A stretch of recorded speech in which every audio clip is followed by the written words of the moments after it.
let's not make a bad reputation for ourselves. And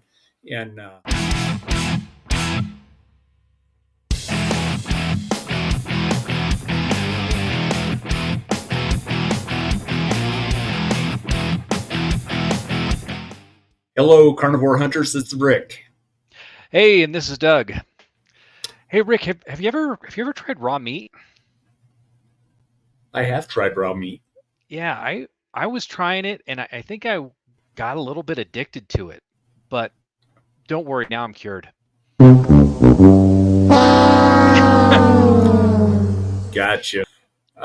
So, Carnivore Hunters, it's that time of year where we're all starting to apply for our tags, and we thought this might be a good time to share some tips and start thinking about how you can be a courteous hunter. Uh, Particularly if you're new to hunting, these are just some things to keep in mind. Uh, this is not an all-inclusive list, but we'll get started here. Uh, Doug and my dad and I, we hunt off of ATVs, and so when we ride in, the hunters are not at their machines; they're back into the woods, getting set up for their hunt, and you're getting a late start, and you drive up on these ATVs. It's a good idea not to stop and idle your machines right next to the machines that are already there, because number one, if you're like me, I'm the first thought in my head is, are they going through my stuff? And the other thing is too, when you're ATV hunting, you want to get in there, turn those machines off, and get rid of that sound, uh, so that if there's deer or elk or antelope or whatever coming in, you're not spooking them away. So just keep that in mind. If you need to stop and idle and talk to your buddies, try to do it. Go down a half mile or so that people aren't getting freaked out about what you might be doing with their machine.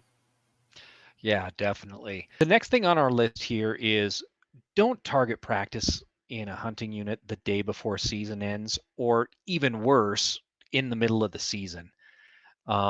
It's making a lot of unnecessary noise. And if you guys saw our knife sharpening video from last hunting season, we actually even made a comment on that. I think that was the day before the season opener, and everybody was out there, sighting in their rifles. If you haven't taken the time a week, 2 weeks, a month prior to make sure your equipment's ready, then maybe you should have to pay for a rifle range at that point or something. But it's just trying to be courteous to the other hunters that are out there. Some people try to get out there early, like we do, settle into the area so that if you do spook the animals on the way in, they kind of have a chance to settle back into their normal, day-to-day routine. Right. So another tip, and this one's pretty, because this has happened to me a couple of times, where I hike in a ways and I find a nice ridge. It's got a nice saddle, so you can watch the ridge on the other side, and maybe uh, ridges to your left and right. And man, a couple of years ago, I was sitting on this ridge, and I watched these guys hike in on the ridge across from me, and I'm thinking, okay, they're going to hike back in deeper than where I was. Nope, they sat down almost directly across from me, and I was in the wide open. I mean, I was very easy to see, especially with the blaze orange. And these guys just perched down. I'm like, what the heck? It's like, what are you going to do if something comes walking behind me? Are you going to shoot? So I got up and I went in deeper, because I couldn't believe that these guys did that. It was bizarre. Yeah, that one's pretty much common courtesy. But along those same kind of lines, though, you can claim a ridge when you're hunting, but you can't claim an access point. Some of these areas where you go in, especially where people are going in deep, there's only so many roads and so many valleys where people can even get into the area. Happened to me last year where Rick had actually dropped me off. I was going to hike in several miles in, and then he was going to drive around to the back end of the same area. and we end up meeting in the middle. And there was a truck there that tried to tell me I couldn't go in there because they were planning on, sitting the next ridge over. And to be honest with you, as soon as I saw the truck, I knew exactly where they were going. They were going to the same ridge that all the lazy out of state hunters sit. Um, Yep. I was going well in several ridges over, and we wouldn't have interfered with one another at all. But they tried to tell me I couldn't enter there because that's where they were going in. And that's kind of, I mean, that's being a little bit ridiculous. In public land, there's only so many access points for some of these areas, so we do have to share those. Yeah. Another great tip is, help other hunters that may have an animal down. Especially if they're alone or if they're older or something along those lines. A good example is we were out one morning and it was a particularly wet day, and I wasn't really well prepared with a second layer or anything. So I decided I had to go back to camp, and on my way out, I saw this guy trying to drag this deer out on his own, uh, and I stopped and talked to him. It was a nice 5x5 buck he got, and so I said, "Hey man, you need some help? I have a sled on the ATV," and so of course he said yes, and so we loaded his buck into the sled and then got it up to the top of the hill, tied it to the ATV, and I dragged it out to his truck for him.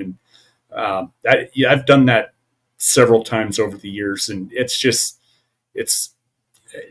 many of you hunters can appreciate that when you have a big animal down. It's just nice to have that extra help. Yeah, definitely, especially if you're out there alone, like you said, that's a big one. Yeah, Um, Next item on our list is just follow safe firearm handling practices, and frankly, insist on everyone that you're with do the same. This is kind of a stickler for a lot of us hunters. I know in our family we were, well, as we mentioned before, our dad made us carry a BB gun hunting before we were old enough to actually hunt, just so that he could be sure that by the time we had a real rifle in our hands, we knew how to do it safely. Um, but in every group, there's a couple of rotten apples, right? So if we can kind of keep everybody on the right path with that kind of stuff and make sure that not only do we all get home safe, but we do keep hunters or with a good reputation. We don't want to have those. Um, you don't want to have any silly accidents hitting the papers. It just gives the people who are against hunting more ammunition against us. yeah. Uh, Next on the list would be ask the landowners for permission to hunt if you're around private property.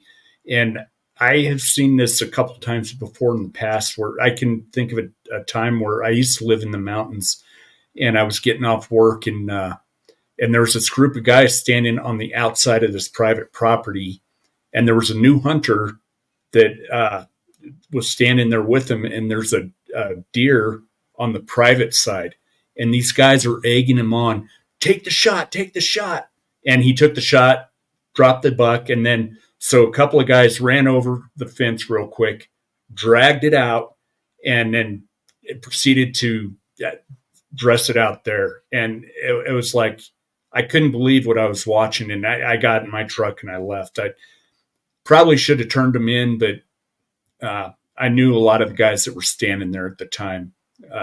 So actually, now that I think about it, Doug, we did our video on With Samson? yeah. So yeah, we just did a video where we talk about Samson and hunting ethics and stuff.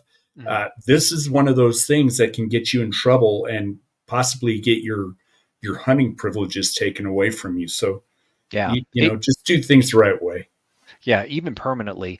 And honestly, even if you do the right thing, you take a good, clean, ethical shot. Sometimes your deer, your elk, your antelope, they're still going to be able to run a little bit, and they may jump a fence onto private land. With Yeah, these new apps out there, the Onyx and all these apps that are out there, you can see what's private land and what's not. In that situation, you should still attempt to contact the landowner and let them know that you're coming onto their property to retrieve your animal. Most of these ranchers and people that have these properties are going to be fine with it. Some will want to come with you to retrieve your animal. Um, but if anybody gives you an issue, you can always call the game warden, and the game warden will basically force them to let you come get it. Yeah. So, next item on the list is be good members of the community when we're out there. You want to make sure you leave all the gates that you come across the way you found them. If they were open, leave it open. If it was closed, which most of them are going to be closed, close them again once you drive through or once you walk through. There are a lot of ranchers out there. They're going to be cattle grazing out there. And again, you're just trying to be a good citizen at this point and give them a place where, don't give them any reason to dislike all hunters because you're just too lazy to close a gate. Yeah. This last season, we ran across this rancher who was looking for his cattle, and we actually had seen the herd from our hunt that day, and I'm sure it's because hunting season, people are going through all these gates, and they're trying to control, contain their cattle in a certain area. I'm sure it's because somebody probably left a gate open somewhere. Man, it was a good dozen or so, huh? That of cattle we saw out there. Oh yeah. So next is this is something Doug and I don't completely agree on, but it's to transport your animals discreetly or don't display them. In other words, that can be difficult to do because, especially if you got an elk, the antlers are going to be sticking out no matter what out of the bed of the truck.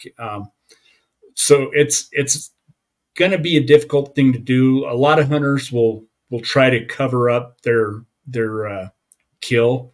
Um, I kind of don't care what people think. So I mean I do try to get them down in the bed, but I'm not going to go out of my way to uh, keep them completely concealed. And in fact, most of the time I get one of these instead of somebody flipping the bird at me when I'm driving down the road. I've never been confronted by an anti-hunter, and if I was, yeah, I guess Yeah. I'd handle it at that time. I'm not sure how I would respond.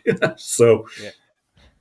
Yeah, for me, it is more, and I'm not saying that you need to, hide it completely and cover it up with a tarp. Again, as Rick said, with a big, elk antlers, it's kind of hard to hide completely. Um, but just you don't need to flaunt it. Just kind of respect other people feel about hunting differently, and as frankly, as far as I'm concerned, as long as they don't try to stop me from hunting, you know, I'll try to respect their aversion to it and not be completely obvious when we're transporting our harvest back, to our butcher or whatever. So, um, next item on the list, this one is extremely important to me. It's always clean up after yourself, including your spent shells and your spent cartridges.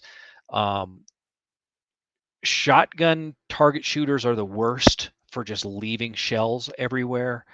Um, Even if I'm out just doing target shooting for the day, I try to clean up not just what I brought in there, but I try to get a little bit extra as well. Um, and for the most part, I think most rifle and pistol shooters do pretty well with that. For some reason, shotgun shooters are the worst. They'll just leave a carpet of red shells laying around, and those should be the easiest ones to find because they're everywhere and they stick out against that against the rocky background. So yeah, it's like we were always taught leave it in better shape than what you found it, and so that's what we try to do, whether it's at camp or at the range or wherever. So, anyways, carnivore hunters, it's just some things that Doug and I had thought of off the top of our head. If you have anything to add to this that you want other hunters to know about, put it in the comments below, and let's just, let's not make a bad reputation for ourselves, and just take care of each other when we're out there in the field. Yeah, for sure. So thank you guys for tuning in, and we will see you next time. Have a good night.